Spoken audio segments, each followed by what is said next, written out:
Slow, the coronavirus doing the opposite. The numbers in Maryland are climbing like we haven't seen in months, and the state's death numbers are at its highest since July. With cases surging, local leaders are taking action, and new restrictions go into effect today in Baltimore City to help slow the spread, and Governor Hogan will once again update Marylanders on the fight across the state. WJZ is live in Federal Hill. Annie Rose Ramos has more on what's allowed in Baltimore City and what's not. Annie Rose. Max, good morning to you. Well, virtually every public space here in the city is going to be limited to 25% capacity. Now that includes restaurants and retail stores. Baltimore City saying its latest data points are alarming and require action. I am instituting these restrictions for the public health and to save lives in Baltimore City. Starting today at 5 o'clock, indoor and outdoor gatherings will be limited to no more than 10 people.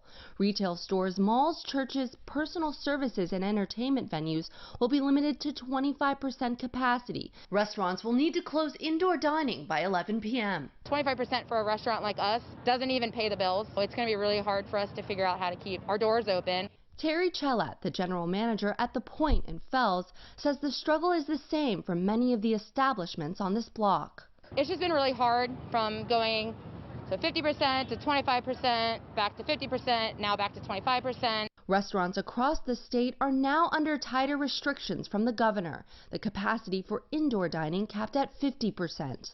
On Wednesday, people lined up around the Baltimore Convention Center to get tested. The governor has ordered hospitals to plan for a surge in patients. All of those people, when I have spoken to them, have said that this could be substantially worse than the spring. Dr. Scalia with shock trauma says they're using methods learned over decades there to handle COVID-related hospitalizations, but he's fearful of what to come. I think our biggest fear is the unknown. Big pop in cases. We're up 70% across the medical system over a few days. And Max, the city's health commissioner, Dr. DeRosa, says they'll be reassessing in about 3 to 4 weeks the city's metrics to determine the next steps. I'm Annie Rose Ramos reporting live for WJZ.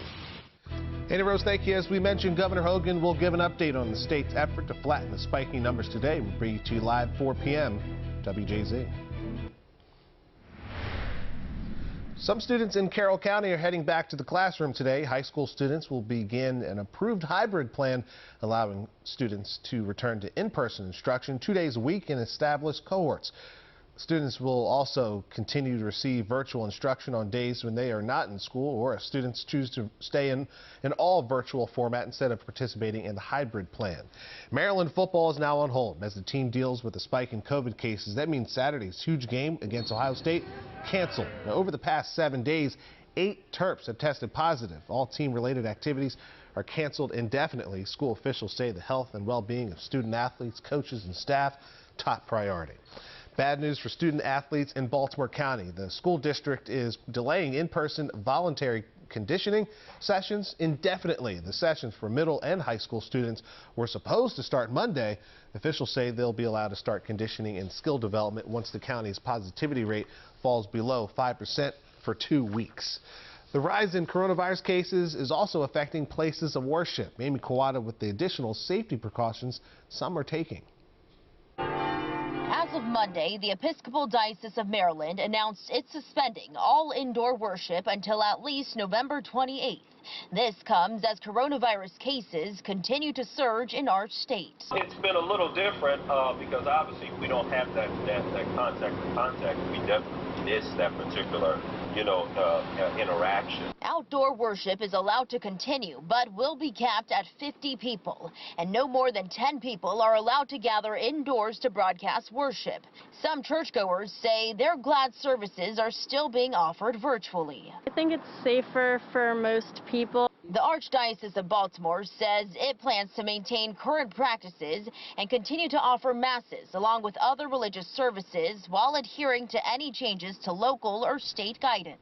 Other places of worship, like synagogues, have remained limited as far as reopening. The Baltimore Jewish Council says many have live-streamed their teachings and services and plan to continue. It's been hard, but protecting the health of congregations, protecting the health of the community is most important. The status of holiday celebrations like Christmas and Hanukkah is another big potential change in the church community in the coming weeks. At the end of the day, we want to keep the safety of not only our greater community in our forefront, but also the safety of our congregants. And in an email to members, the Episcopal Diocese said that it's entirely possible and probable restrictions will last through Christmas unless COVID positivity rates and hospitalizations go back down.